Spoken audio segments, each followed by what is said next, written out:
오늘 우리 네 번째로 종교개혁 쯔빙글리하고 칼빈.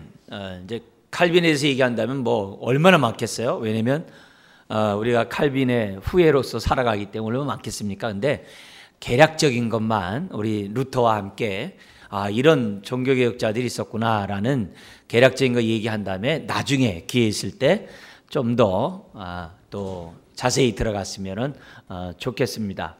우리 지난번에 루터 봤죠? 루터를 봤고 루터보다 이제 다음 세대가 이제 칼빈입니다. 근데 루터와 7주 뒤에 태어난 사람이 쯔빙글리예요. 스위스에서 종교개혁한 사람인데 쯔빙글리 있고 쯔빙글리의 그 이제 후배가 되죠. 루터와 쯔빙글리 후배가 이제 칼빈입니다. 그래서 칼빈에 의해서 완성되었다라고 이제 얘기를 하는데요.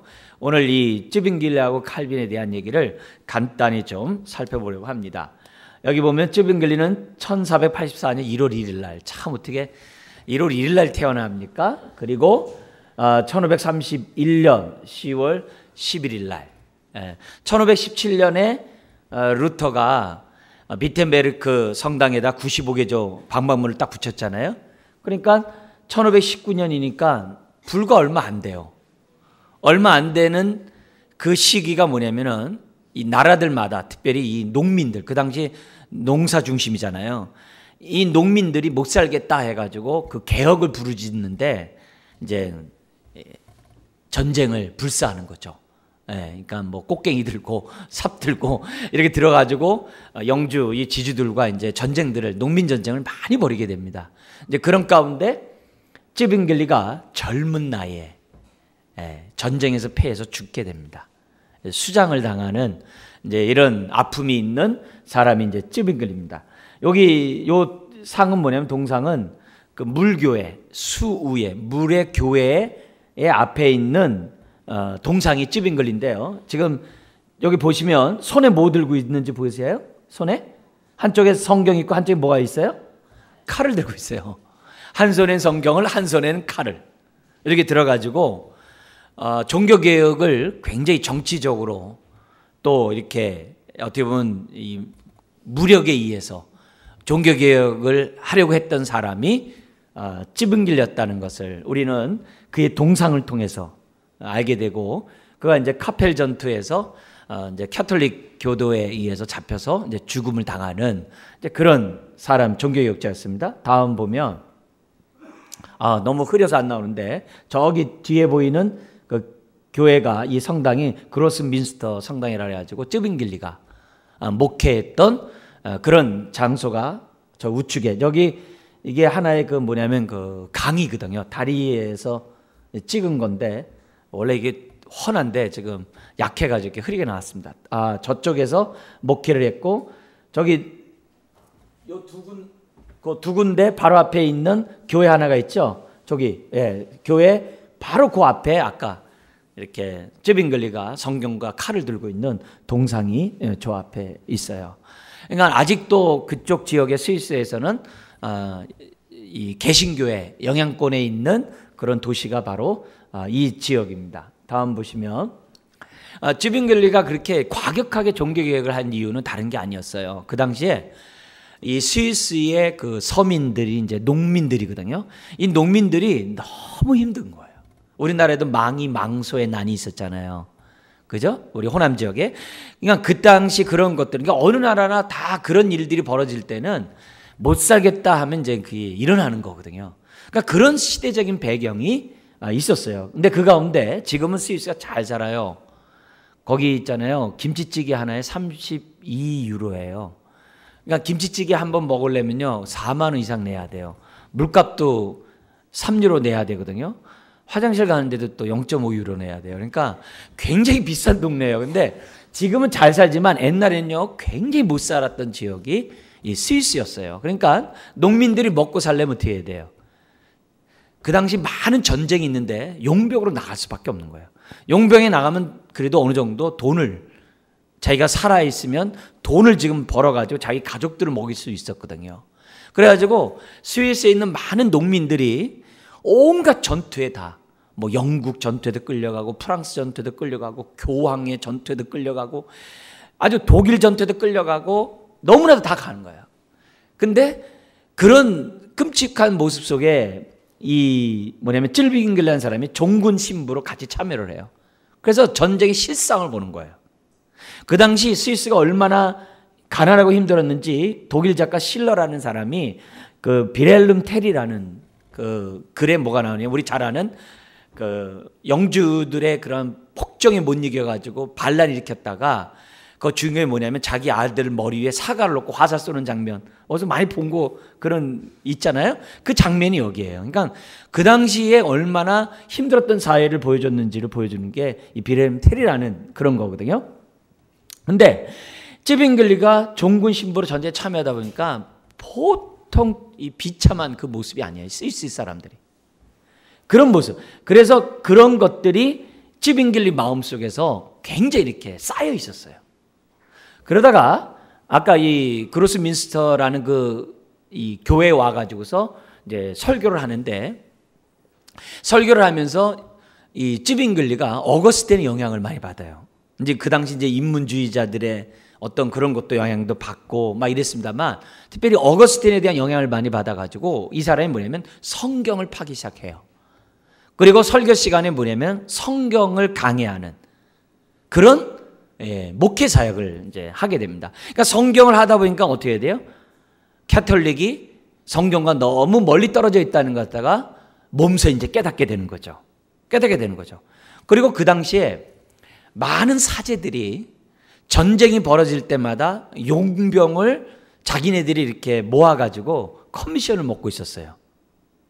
좀 이해하기 힘들겠습니다만, 사제들이 중간에서 뭐냐면 사람을 용병을 모아가지고 용역을 모아가지고 막 교황에게 용역을 넘기고, 그로 인해서 어떻게 돼요? 자기가 나름대로 이렇게 커미션을 받아가지고 아주 살 정도로 굉장히 이렇게 비참한 이런, 또 그리고 굉장히 종교적 타락되어 있는 그런 시대였다는 거죠. 그러다가 이 콘스탄틴 주교가 사순절 기간 있잖아요. 예수님의 고난주간을 껴가지고서 40일 동안 사순절 하잖아요. 그때 금기 사항이 여러 가지가 있어요. 그 가운데 하나가 뭐냐면 고기를 먹으면 안 되는, 40일 동안은 정말 이 제의 날이고 회개의 날이고 모든 분의 절제 기간이거든요. 근데 한 그 성직자가 뭐냐면 소세지를 먹다가 왜 사순절날 고기를 먹었냐 해가지고서 이 콘스탄틴 주교가 감옥에 가둬버린 거예요. 아니, 소세지가 우리와 달리 거긴 주식이에요. 쌀과 같은 거거든요. 근데 그 소세지를 못 먹게 하니, 같은 음식이 뭐 있겠어요? 소세지밖에 더 있겠어요? 그 사람들이 무슨 뭐 닭을 먹겠어요? 돼지를 먹겠어요? 가난한 사람들이. 근데 소세지 먹었다고 감옥에 집어넣은 거예요. 그러자 이제 성경에 근거한 이 찌빙글리가 뭐냐면, 그거는 성경이 얘기한 게 아니다. 교황과 정말 교회가 자의적으로 해석한 것이지 원래 하나님 뜻 아니다. 이렇게 얘기하니까 콘스탄틴 주교가 뭐냐면 그 당시 모든 형벌을 관리하는 시의회에다 뭐냐면 딱 고소를 한 거예요. 고소를 하면 찌빙글리는 뭐냐면 신부로서의, 사제로서의 직분이 면직된다든지 정직된다든지 그런 형벌을 받게 돼 있는 거예요. 그래서 콘스탄틴 주교가 뭐냐면 당연히 그럴 줄 알고 시위에 딱 냈는데, 찌빙글리가 뭐냐면 거기에 순복하는 게 아니라, 그래? 그러면 우리 한번 정말 하나님 말씀에 근거해서 누가 옳은지 한번 붙자 해가지고서 논쟁이 벌어지게 되는 거예요. 그랬을 때 찌빙글리가 성경으로 이미 무장되어 있었잖아요. 왜냐면 민스터 그 교회에서 성경을 강의하면서 성경을 얼마나 많이 알았겠어요. 어거스틴 연구하면서 얼마나 성경을 많이 알겠어요. 그러니까 콘스탄틴 주교를 갖다 박살을 낸 거예요. 그리고 천주교에서 주장하는 그 모든 이론을 성경으로 다 반박해버린 거예요. 그래가지고 그 시의회가 누구 편을 들어주냐면은 찌빙글리 편을 들어주면서, 찌빙글리가 제시하는 67개의 개혁안, 루터가 드는 95개조 방망문을 냈잖아요. 근데 67개의 개혁안을 갖다 시의회가 받아들이게 돼요. 받아들이게 되니까 어떻게 돼요? 찌빙글리 중심으로 개신교가 세를 규업하게 되죠. 그러면 천주교에서 가만히 있겠어요? 군사를 보내가지고 전쟁을 벌이게 된 거죠. 군사를 보내오니까 이쪽에서 사람들도 가만히 있겠습니까? 보호하기 위해서 또 칼을 들겠죠. 그래가지고 많은 싸움이 오고 가는 가운데 개신교는 개신교대로 자리를 잡아가게 되고, 그러다가 이제 다음부죠. 이 카펠 전투에서 이제 죽게 됩니다. 자, 근데 찌빙글리가 67개 이 반박문과 함께 그런 이 개혁안을 내면서 했던 중요한 내용이 이거예요. 뭐냐면 미사 중심의 예배가 아니라 설교 중심의 예배를 드려야 한다. 그죠? 그렇게 얘기하고 두 번째로 뭐냐면 성경에서 말하지 않는 성상과 성화는 다 폐지해야 된다. 그래서 교회가 뭐냐면 깨끗하게 아주 강단 중심의 그런 천주교는 막 휘황찬란하잖아요. 성상도 있고 성화도 있고 많잖아요. 그런 거 없이 그렇게. 그리고 사제 또한 결혼해야 된다. 그리고 성찬식에 대해서 가톨릭은 화채설이에요. 물과 포도주가 주님의 진짜 살과 피로 바뀐다고 주장이 가톨릭이에요. 거기에 대해서 이제 루터는 공제설 하는 순간에 하나님의 임재가 있다라는 공제설을 얘기를 했어요. 근데 이 찌빙글은 뭐냐면 이거는 영적이며 상징적인 의식일 뿐이라고 아주 굉장히 이렇게 뭐냐면 아주 간소하게 이 성찬식을 갖다 이렇게 해석을 합니다. 그리고 여기 제일 밑에 있는 것처럼 그런 개혁 운동을 하다가 47세 젊은 나이에 카펠 전투에서 이제 전쟁의 패함으로 수장당하는 그런 사람이 찌빙글이에요. 그런 도시 속에서 이제 누가 나타나는 거예요? 이제 칼빈이 원래 프랑스 사람이거든요. 근데 프랑스에서 개혁하다가 도망갔던 이 칼빈이 어디로 가냐면 스위스로 도망가거든요. 거기에서 이제 스위스에서 이 칼빈을 붙잡고 이제 여러 시의회들이 있을 거 아니에요. 특별히 제네바 시가 칼빈을 붙잡고 이 가톨릭과 저항을 해가지고 이제 종교 개혁을 갖다가 이 강행을 하게 되는 거죠. 그 당시 종교 개혁은 단순히 뭐 기독교 믿느냐 천주교 믿느냐 이런 차원이 아니라 생존의 문제예요. 예. 가톨릭이 모든 것을 다 절대 교황권을 갖고 있는 그 시대에서 반역한다는 것은 곧 파문이고 그건 죽음이거든요. 이제 그런 속에서 개혁을 한다는 얘기는 목숨을 담보로 내놓고 하는 거거든요. 자, 이런 가운데 이제 칼빈이 나오는데 아까 여기 보면 위에 보세요. 한 번 더 사진 보면 앞에 부분이요. 1509년 그리고 1564년이에요. 그러니까 1509년이니까 루터가 1517년에 종교개혁을 했으니까 얼마 있다가 어떻게 돼요? 그 전에 칼빈이 그러니까 주일학교 때 태어난 거죠. 그죠? 주일학교 때 뭐냐면 루터가 종교개혁 비텐베르크에다가 이렇게 했단 말이에요. 그죠? 그렇게 하면서 그러니까 어렸을 때부터 칼빈은 어떻게 돼요? 프랑스에 있지만 독일의 종교 개혁을 이루는 그런 것들에 대해서 어떻게 돼요? 소문을 듣겠죠. 더구나 칼빈은 법대를 다녔거든요. 그러니까 그 당시 법대를 다녔다는 얘기는 인문주의 영향뿐만이 아니라 인근 나라에 대한 모든 정보들을 얻을 수 있는 그런 위치가 됐다는 걸 얘기하는 거거든요. 이제 그런 가운데 칼빈은 인문주의자를 비롯한 어떻게 돼요? 루터에 대해서 영향을 받지 않을 수가 없는 거죠. 그렇게 되는 거예요. 그래가지고 나중에 1564년에 죽는데요. 뭐 나중에도 보겠습니다. 우선 다음 한번 보죠. 이 칼빈에서 그래도 중요한 그의 사상을 알 수 있는 것은요. 기독교 강요예요. 기독교 강요가 이제 처음 써가지고 마지막 완성될 때까지 많이 이렇게 발전해 갑니다. 근데 가장 그래도 기본적으로 이제 완간이 된 기독교 강요는 이제 4권으로 되어 있어요. 근데 어떤 책인지를 한번 좀 볼 필요가 있어요. 왜냐면 그 당시에는 성경 읽는 것도 어렵고 왜? 라틴어로 되어 있기 때문에 자국어로 독일어로 영어로 이렇게 읽기도 어려운 그런 시절에 교리를 이렇게 작성했다는 얘기는요. 굉장히 정말 앞서 있는 그런 모습이거든요. 왜냐하면 법대 교육을 받았던 사람이기 때문에 굉장히 아주 수재였던 거죠. 모든 면에서 아주 똑똑한 사람이었거든요. 그래서 성경을 자기가 연구한 다음에 성경의 핵심 원리가 뭐냐? 오늘 말하는 교리죠. 그 핵심 원리를 이제 4권에 걸쳐서 설명했어요. 그래서 뭐에 대해서 얘기했는지 한번 볼게요. 제 1권은 뭡니까? 창조주와 하나님을 아는 지식. 두 번째는 율법 아래에서 조상들에게 나타나셨고 복음 안에서 우리에게 나타나신 구속주 하나님 곧 그리스도를 아는 지식. 그러니까 하나님만 아는 게 아니라 그리스도를 아는 지식에 대한 그 부분이 2권에 나와요. 세 번째 한번 볼까요? 그리스도의 은혜를 받는 길. 우리가 죄 아래 있고 그죠?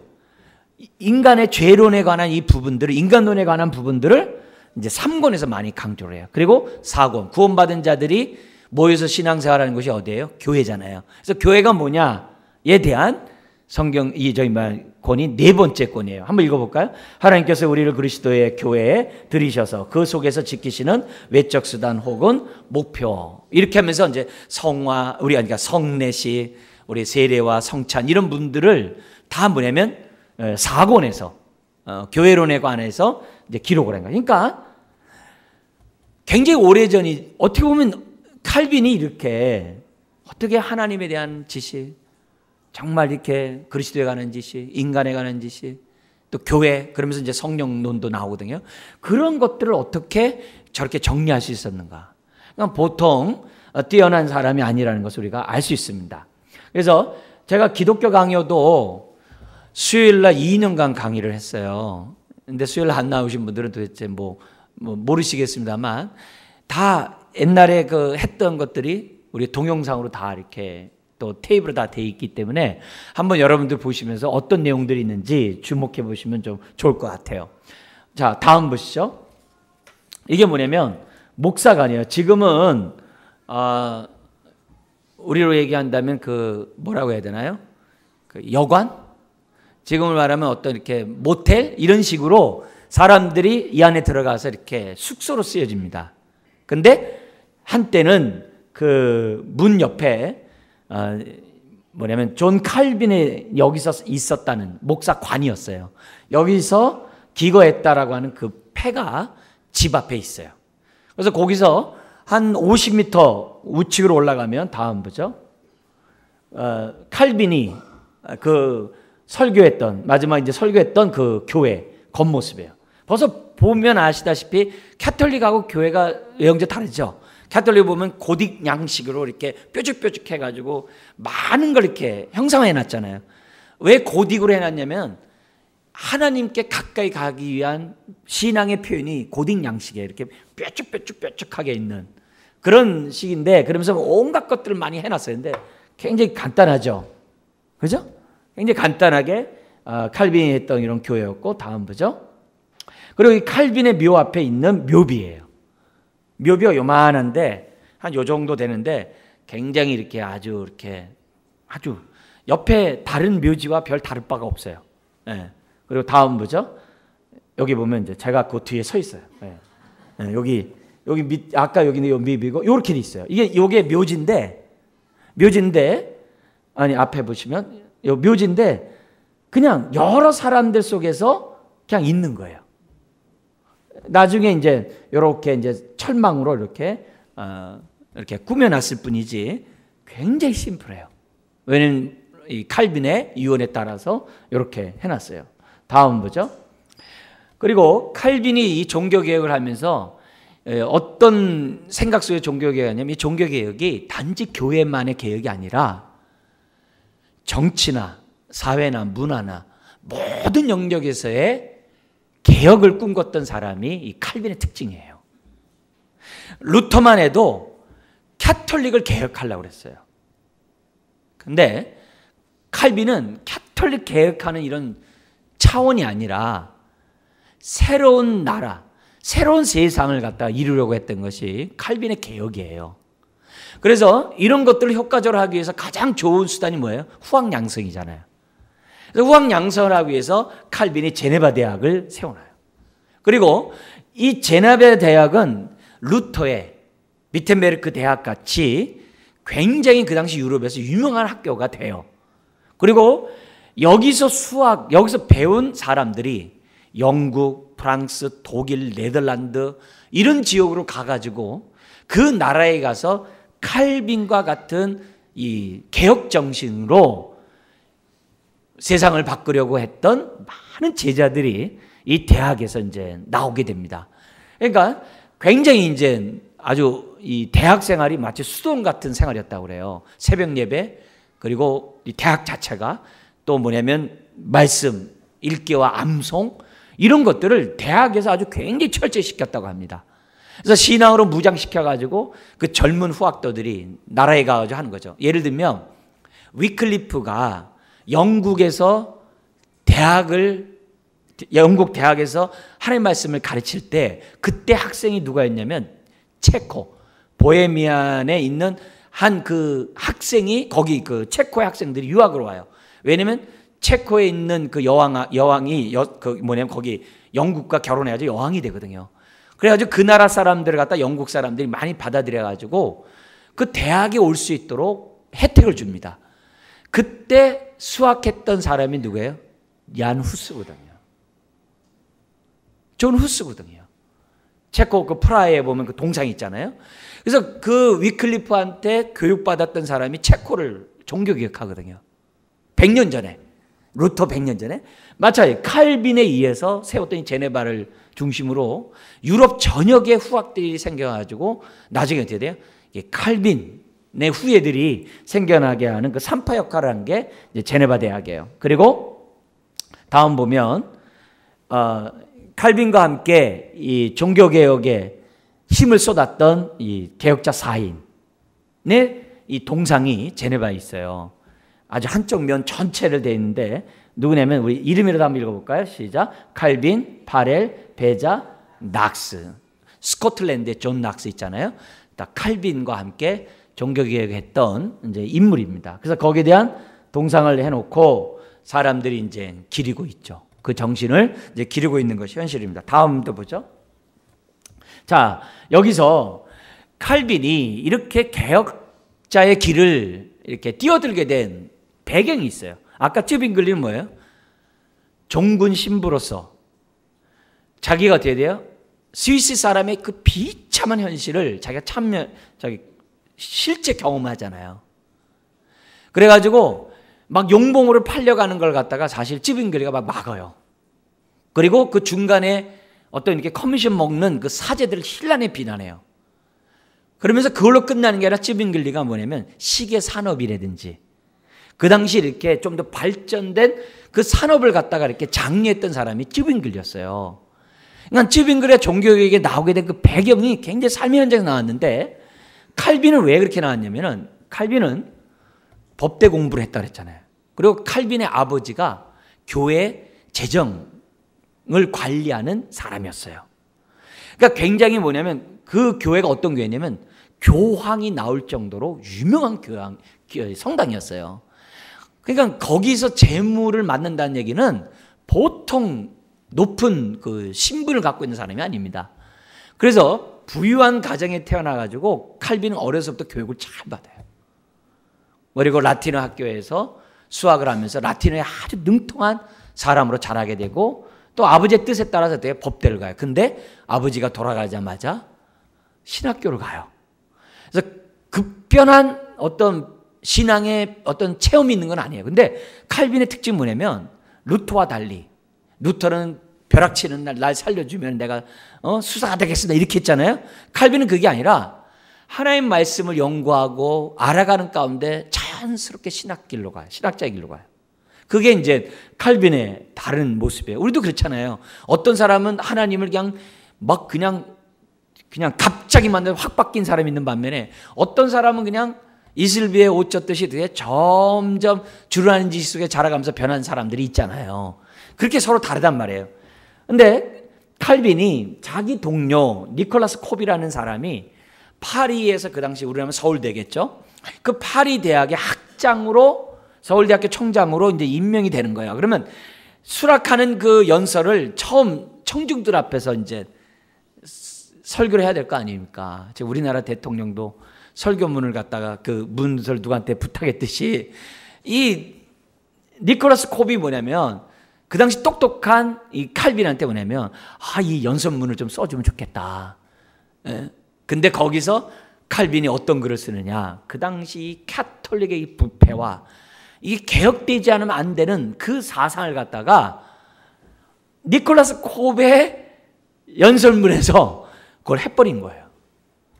하자마자 그래도 서울대학인데 프랑스 국왕이 그래도 세워놓은 대학인데 거기서 프랑스가 그 국왕이 그 당시 이제 카톨릭 신도였는데 그걸 추장하는 그 나라에서 그리고 그가 세운 대학에서 카톨릭의 부패를 얘기해버리니 살아날 수 있겠어요? 그러니까 그 당시에 그 프랑스를 지배하고 있었던 프랑스와 1세가 있어요. 나중에 좀 더 우리 다음번에 좀 보도록 하겠는데요. 이 1세가 그 얘기를 듣고 가만둘 수 없는 거죠. 체포 명령을 내리는 거예요. 졸제 코바고 칼빈은 도망가게 돼요. 졸제 유랑 생활을 하게 되면서 그 친구네 집에 숨어서 처음 기독교 강요를 초판을 써요. 그러니까 바울처럼 감옥에 가도 바울 서신을 쓰잖아요. 옥중 서신 쓰잖아요. 그런 것처럼 성령님이 도망간 그 칼빈의 마음을 그냥 내버려 두지 아니하고 기회는 이때다. 기독교 강화를 쓸 수 있는 환경을 줘요. 마치 루터가 도망가가지고 뭐 썼어요? 라틴어를 갖다가 독일어로 번역을 했잖아요. 그런 것처럼 칼빈 역시 기독교 강화를 씁니다. 다음 보죠. 그러자 나중에 이 개신교 탄압이 이제 줄어들게 됩니다. 1536년에. 그래서 6개월 동안 망명하는 이 칼빈이 프랑스 고향으로 돌아와도 된다라고 하는 칙령을 이렇게 내립니다. 그러자 이제 파리에 들어왔지만 상황이 여유롭지 않아요. 그래서 어디 갔냐면 그 당시 개신교의 좀 자유로운 어디 가냐면 스트라스부르라는 그 지역. 지금은 독일하고 프랑스하고 이렇게 경계해요. 유럽 여행 가면 여기 꼭 가는 지역이 스트라스부르예요. 옛날 그 모습 그대로 도시가 아직도 남아있기 때문에 유럽 여행 가고 그러면 여기를 많이 가요. 스트라스부르예요. 그쪽 지역에 많은 난민들이 몰려들었어요. 영국 난민서부터 시작해가지고 많은 사람 난민들이 모였어요. 그쪽 지역에 가가지고서 어떻게 돼요? 목회를 하고 거기서 또 기독교 강요를 갖다가 계속 이렇게 발전시켜 나가고 이때 인쇄술이 발달됨으로 인해 가지고 그런 서적들이 기독교 강요들이 막 출판되게 되는 이런 일이 여기서 벌어지게 됩니다. 그런데 거기서도 뜻대로 잘 안 돼 가지고 어떻게 되면 제네바, 그 바로 밑으로 내려오면 스위스 제네바예요. 지금은 이제 스위스의 제네바가 요만한 도시지만 옛날엔 다 도시국가였기 때문에 제네바시가 컸었어요. 그리고 이 제네바시가 북유럽과 남쪽의 이탈리아를 그 무역을 연결하는 그 접경 지역이었어요. 그러니까 이 제네바가 굉장히 큰 도시였어요. 굉장히 사람이 많이 모이는 그런 도시였어요. 근데 그쪽 지역으로 제네바로 이주를 해요. 근데 거기서 제네바에서 이미 어떻게 돼요? 찌빙글레이에서 막 종교개혁들이 있었잖아요.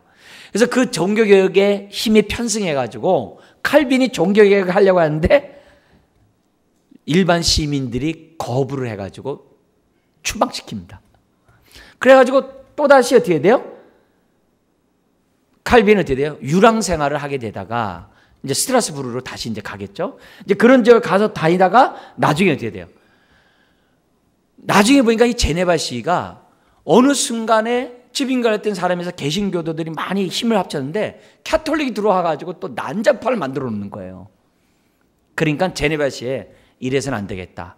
칼빈을 다시 모셔오자. 해가지고 칼빈을 모셔와가지고 본격적인 종교개혁을 이루어지는 것이 바로 이 제네바시예요. 다음 볼게요.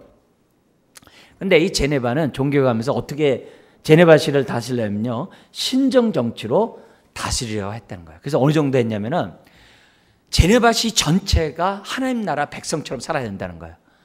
그래서요. 사람이 10명이 모여가지고 신앙 고백을 똑같이 서가지고 우리 사도신경 외우듯이 외워봐. 사도신경 외워야 돼. 그리고 신부가 머리를 단장했는데 야리꾸리 이야기했어. 그러면 이발사 감옥 투어. 막 이렇게 이틀 투어. 구체적으로 막 이렇게 해놓은 거야. 머리가 두발 상태가 적당한, 단정치 못해. 감옥. 며칠. 막 이런 식으로 법조항을 시의회가 제정을 해놓는 거예요. 그러니까 옛날에 우리 60, 70년도에 그 사회에 어떤 풍기물란체 뭐 이런 거 있었잖아요. 그와 비슷한 법을 만들어 놓고 일반 사람들을 갖다 아주 그냥 막 쥐어짜는 거죠. 쥐어짜는 거예요. 그러니까 그걸 좋아하는 사람이 있는 반면에 어떻게 돼요? 싫어하는 사람도 있겠죠. 당연히 싫어하는 사람이 있겠죠. 근데 칼빈이 두 번째 제네바에 가서 종교개혁 할 때는요. 막강한 힘을 갖고 있었기 때문에 또 의회의 지지를 받았기 때문에 강력하게 시행하는 거예요. 그래서 예를 들면 바이올린을 키는데 춤을 춘다. 금지. 예를 들면 노래를 부르면서 막 춤을 춘다. 금지. 아주 굉장히 다양한 그런 금지 조항을 만들어 사람들을 갖다가 아주 그냥 근검절약, 요조숙력, 아주 그냥 아주 예의범절하게 그 도시 전체를 만들어 버렸던 것이 그 당시 칼빈이 있었던 제네바시예요. 그리고 여기에 대해서 반항하는 사람, 예를 들면 칼빈 저 못됐다 그러면 어느 정도까지 하냐면 혀에다 구멍을 뚫어놓고 추방시켜요. 어떻게 감히 칼빈에게 이제 그러냐 해가지고 추방시키고, 심지어 어떤 인문주의자는 대대 반대했다가 화형을 당해요. 제네바시로부터. 근데 거기에 대해서 우리가 학교에서는 이렇게 많이 가르치는데 그걸 칼빈이 이제 주도했다. 이제 이렇게 이제 가르치거든요. 근데 그 교회사를 연구한 사람들의 입장에서 보면은 칼빈이 그렇게 전권을 휘두를 정도의 권한이 없었다고 그래요. 그래서 그 증거 자료들을 쫙 얘기를 해요. 그리고 칼빈이 어떤 일을 하려고 할 때마다 카톨릭에서 얼마나, 카톨릭 의회 또 이 의회에 뭐냐면 카톨릭 사람들 많이 있었다고 그래요. 그 의회의 카톨릭 사람들이 얼마나 많이 방해하고 핍박을 했는지 그런 글들이 나오고 있거든요. 그래서 이런 것들은 상당히 이 칼빈에 의해서 독자적으로 이렇게 진행됐기보다는 카톨릭과 개신교의 싸움에서 벌어진 이런 화형 사건이라고 이제 이 교회사 학자들이 해석들을 하고 있어요. 그렇지만 어쨌든 칼빈이 주도했던 그 제네바시에서 화형의 사건들이 일어나고 추방이 있었던 것은 역사적인 사실이었던 것을 우리는 부인할 수 없어요. 자, 이런 가운데 이 제네바 대학을 뿐만 아니라 그 후에뿐만 아니라 칼빈의 이런 신정 정치가 유럽의 많은 도시들이 본받고자 했다고 합니다. 그래서 전역에 퍼지게 되는데 칼빈이 죽을 때까지 23년간 철저히 개혁운동을 강행했지만 그는 온갖 몸은 종합병원이었대요. 그리고 결국 이제 죽게 됩니다. 자, 마지막으로 하나만 보고 마치겠는데요. 칼빈의 핵심 사상이 있어요. 핵심 사상이 있는데 이거는 오늘날 우리들에게도 이어지고 있는 핵심 사상이에요. 우리 한번 읽어볼까요? 첫 번째는 뭐죠? 예정론. 그죠? 사람들이 어떤 선행을 통해서 구원을 받는 것이 아니라 하나님의 은혜에 의해서, 선택된 은혜에 의해서 사람들이 구원을 받는다고 하는 예정론이 있고, 또 하나는 뭐예요? 하나님의 주권 사상이 있어요. 모든 것들이 하나님의 뜻 가운데서 이제 이루어진다고 하는 이런 주권 사상이 있어요. 자, 그래서 이 칼빈은 루터와 좀 차이가 있어요. 여기 많은 차이가 있습니다만 그래도 가장 대변적인 그러한 차이가 있다면 뭐냐면, 루터의 오직 성경의 정신은 계승했지만 루터와 이제 다른 그런 부분이 있는데, 예를 들자면 루터는 신앙생활이 좀 소극적이었어요. 신의 뜻이면 뭐 신의 뜻대로 될 거야. 좀 이렇게 소극적이에요. 근데 이 칼빈은 소극적인 자세를 갖고 있는 것이 아니라 하나님의 은혜를 깨달았으면 적극적으로 먼저 그 나라 그 일을 구하는 삶을 살아야 한다라고 주장했던 사람이 이 칼빈이에요. 그래서 심지어는 만인 제사장은 똑같아요. 심지어는 뭐냐면 내가 지금 갖고 있는 이 직업 또한 목사와 같은 하나님의 부르심에 의해서 그 직업을 가졌다라고 하는 이런 주장을 펴요. 그래서 그 당시 자본주의가 막 이렇게 융성해지는 그런 사회였거든요. 시장 경쟁이 이루어지고 자본이 이루어지는 그런 상황이거든요. 그래서 그런 자본의 그런 돈 버는 일에 최선을 다하는 것도 다 뭐예요? 성직이다. 그것도 다 뭐냐면 하나님의 부르심 속에서 내가 그런 거룩한 직분을 받은 거기 때문에 그걸 통해서 열심히 최선을 다하는 것이 하나님께 영광 돌리는 것이다. 그래서 목사가 부름을 받고 목사직을 감당하나, 또 어떻게 돼요? 회계사가, 또 뭐 예를 들면 상인이 자기가 맡은 곳에서 부름을 받고 최선을 다한다고 한다면 그것이 하나님의 기뻐 받으시는 예배다. 이런 주장을 적극적으로 폈던 사람이 이제 칼빈이에요. 그러니까 우리는 그런 의지 속에서, 그러니까 루터보다는 굉장히 적극적이고 소극적이지 않고 굉장히 모든 영역 속에서 하나님 나라를 이루고자 했던 사람이 칼빈이었다는 것을 우리들에게 얘기를 해요. 심지어 루터는 세속적인 나라에 무조건 복종하라고 한 반면에 수동적이에요. 근데 칼빈은 하나님 뜻에 맞지 않으면 하나님의 뜻을 주장할 수 있다라고 얘기를 해요. 그러니까 벌써 굉장히 적극적인 그런 혁명의 그러한 기질들이 칼빈의 그러한 생각 속에 나와 있고, 우리가 이것을 믿고 후회이기 때문에 어떻게 돼요? 우리 교인들 보니까 토요일 날 광화문에 가가지고 뭐 촛불 들고 이렇게 같이 이제 동참도 하잖아요. 근데 그런 것들이 이제 칼빈에 의하면은 그게 믿음을 갖고 있는 사람들의 태도다, 이렇게 이제 가르쳐 주고 있다는 거예요. 그러면서 한 걸음 더 나가서 칼빈은 교회를 통해서 이 세상이 건전한 세상, 건강한 나라가 세워질 수 있다라고 주장했던 사람이 바로 칼빈이었다. 그래서 우리는 그 후예로서 지금 살고 있고요. 다음번에 우리가 지금 여기서 끝나고 다음 시간에 좀 더 우리 이 칼빈에 대한 얘기를 좀 더 보도록 하겠습니다. 오늘은 칼빈의 가장 핵심적인 두 가지 사상 한 번만 더 읽고 마치겠습니다. 첫 번째는 예정론, 두 번째는 하나님의 주권에 대해서 우리들이 생각해 봤어요. 기도하겠습니다. 하나님 아버지, 칼빈은 단지 제사함 받는 것이 아니라 죄와 싸우되 피 흘리기까지 싸우라고 말합니다.